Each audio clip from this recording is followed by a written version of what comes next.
Welcome back to the Lydia McGrew channel and the 2023 Undesigned Coincidences series. As you'll remember from last time, I was setting up a suggestion of an undesigned coincidence between two passages in Synoptic Gospels that are worded similarly. That's a big challenge.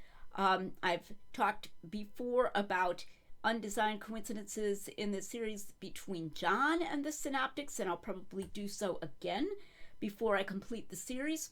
And I've talked about one between two Synoptic Gospels, but between different types of passages. That is to say, one part of it came from Matthew's account of the death of John the Baptist, while another came from Luke's account of people who followed Jesus, women who followed Jesus, so they weren't in similar contexts.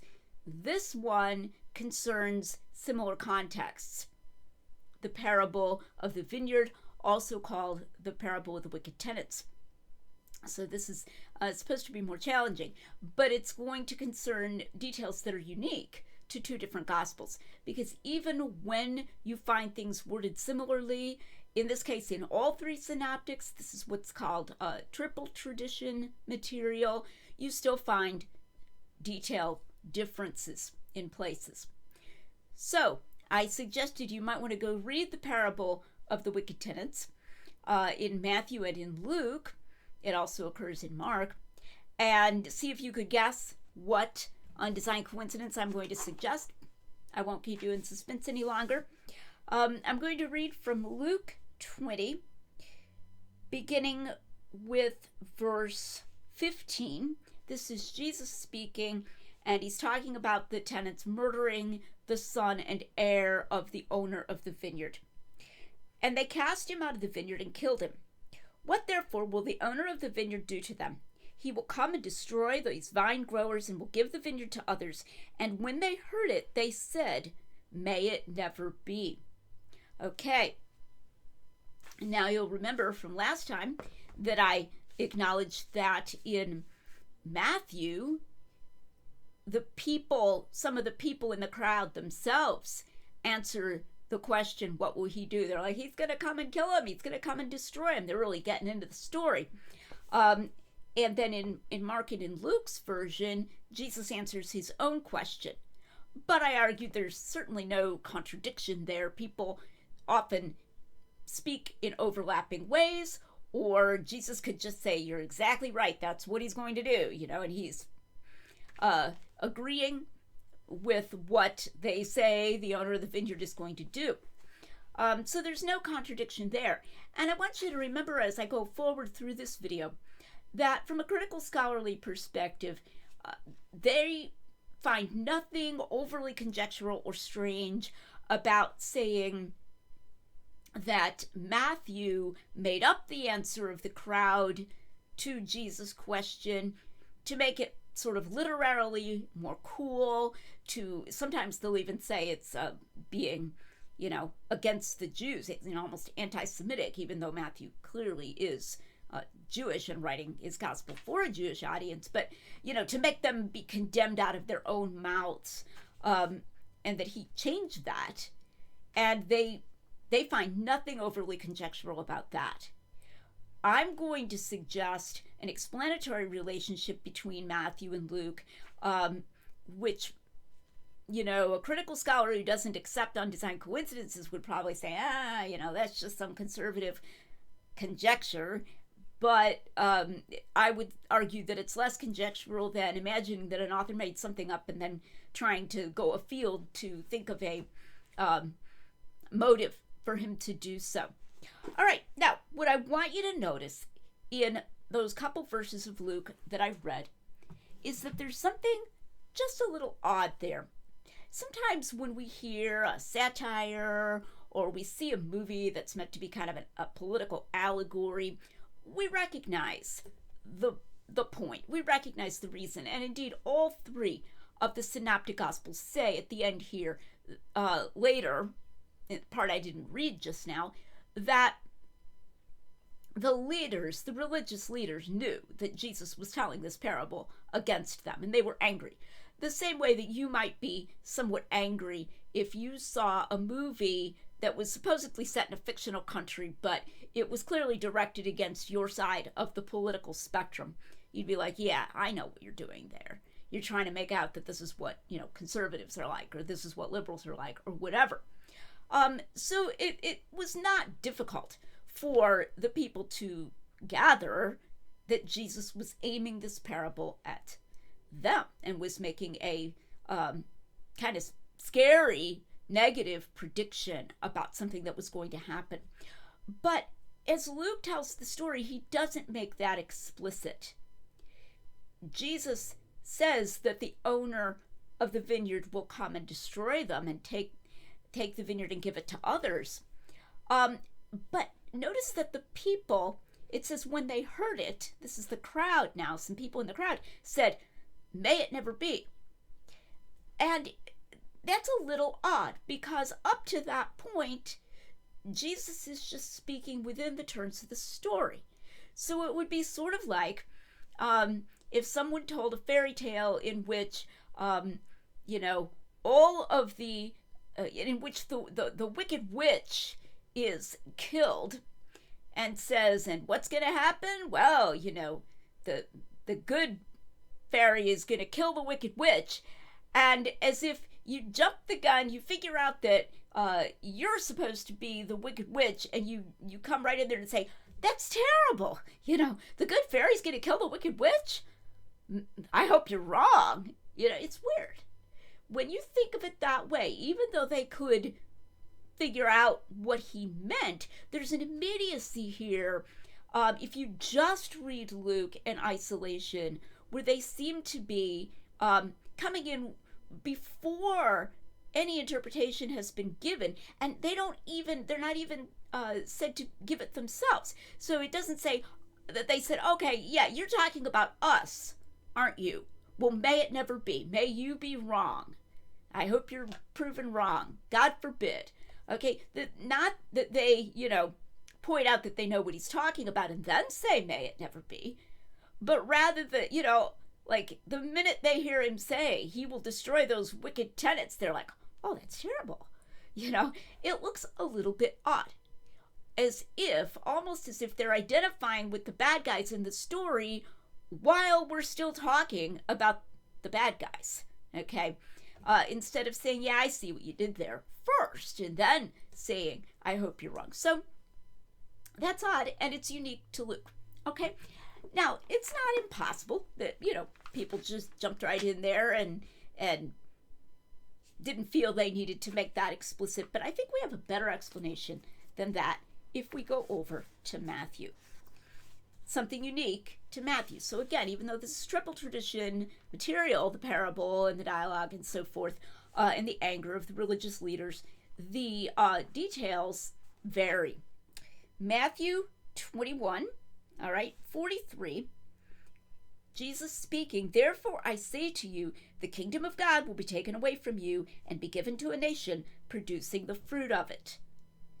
This is Jesus explicitly interpreting the parable for the people. And by the way, that's a little unusual. You'll more often see Jesus speaking in parables to the crowd and then interpreting privately for his disciples. But as Matthew reports this parable, he explicitly interprets it in condemning the nation and speaking publicly to the people. Okay, now, that's unique to Matthew. In none of the other versions does Jesus explicitly interpret the parable that way for the crowd. Now see how these fit together, and I think it's very satisfying. I think it's more satisfactory than the people just kind of figuring out, jumping to the conclusion, and then immediately saying, may it never be.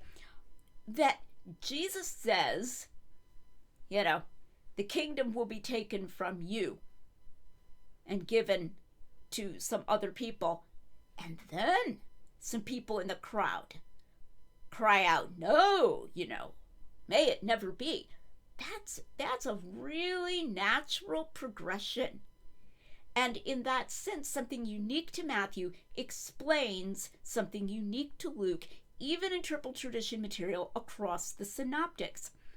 Now, there are different opinions about whether Matthew was written before Luke. I'm not even talking here about Matthean priority, which usually refers to the idea that Matthew was first of all the synoptics. I'm just talking about the chronological relationship of Matthew to Luke. And it gets even more complicated if there was a Hebrew and a Greek version of Matthew.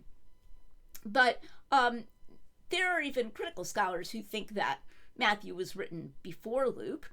And one of the more common critical views is that neither Matthew nor Luke is based directly on the other. Okay?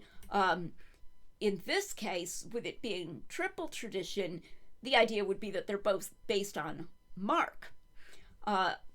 Another view of the scholar Mark Goodacre, who is by no means just being some kind of diehard conservative here, is that Luke is based directly on Matthew, so that Matthew came first, and then he has Luke sometimes changing Matthew, even changing, factual information, redacting Matthew. If indeed Matthew came before Luke, or if neither of them was based on the other directly, then you can't say under those suppositions that Matthew is deliberately adding this explicitness by Jesus to explain Luke. And even if Matthew did have access to Luke, it doesn't look like he's adding it to explain Luke, because he doesn't have the part where the people say, "May it never be." Okay, so that it's very improbable that anyone would immediately notice that explanatory relationship. In fact, that I don't even think that that's in any of the books of Undesigned Coincidences. This is one that I believe I noticed myself, and only fairly recently, after I had gotten into Undesigned Coincidences more. So it really, really doesn't look like this is a deliberate addition on Matthew's part with the intention of explaining something in Luke. They appear independent. In fact, you could even argue, as some scholars do argue, that they're quote-unquote contradictory, because in Matthew, the people answer Jesus' question and say he'll come and destroy those wicked men, whereas in Luke, as in Mark, Jesus answers his own question. So there's no appearance at all of one gospel trying to complement the other gospel, trying to complete the other gospel here. And yet there is, I think, plausibly an explanatory relationship. So these are two things that you really need to hold on to when you're thinking about undesigned coincidences. Let's make that three things, okay? So first of all, even between Synoptic Gospels, there are variations of detail, even in similar passages. And those variations of detail do not have to come from inventive redaction without reference to facts. They can, in fact, be evidence of different witnesses, different traditions and variations that go back to the facts. Secondly, we find undesigned coincidences going both from earlier Gospels explaining later Gospels and from later Gospels explaining earlier Gospels. And I would say arguably here, again, not as some kind of conservative view, because there are critical scholars who hold this too, that it doesn't at all look like Matthew was coming later than Luke and trying to complete Luke. And then thirdly, that synoptic dependence is not some kind of dismissal. And you just got to be more nuanced. Okay? The idea that, people who do undesigned coincidences don't understand the synoptic problem is a kind of careless dismissal. And that's not good. It's not a way of actually understanding and responding to the argument. Now, next time I'm going to do a place where I think the synoptics explain John, because again, that emphasizes this idea of the possibility that something that is chronologically earlier can explain something that is chronologically later. So I hope you'll be starting to get these notions of dependence and independence in your mind, and casualness. The vast, vast importance of the appearance of casualness. We should not think of these as being just super hyper subtle, okay? When you look at them on the face, they appear to fit together casually, and that's an important part of the argument as well. So I hope you'll come back next time for another Synoptic John Undesigned Coincidence in this ongoing series at this channel where we are making common sense rigorous.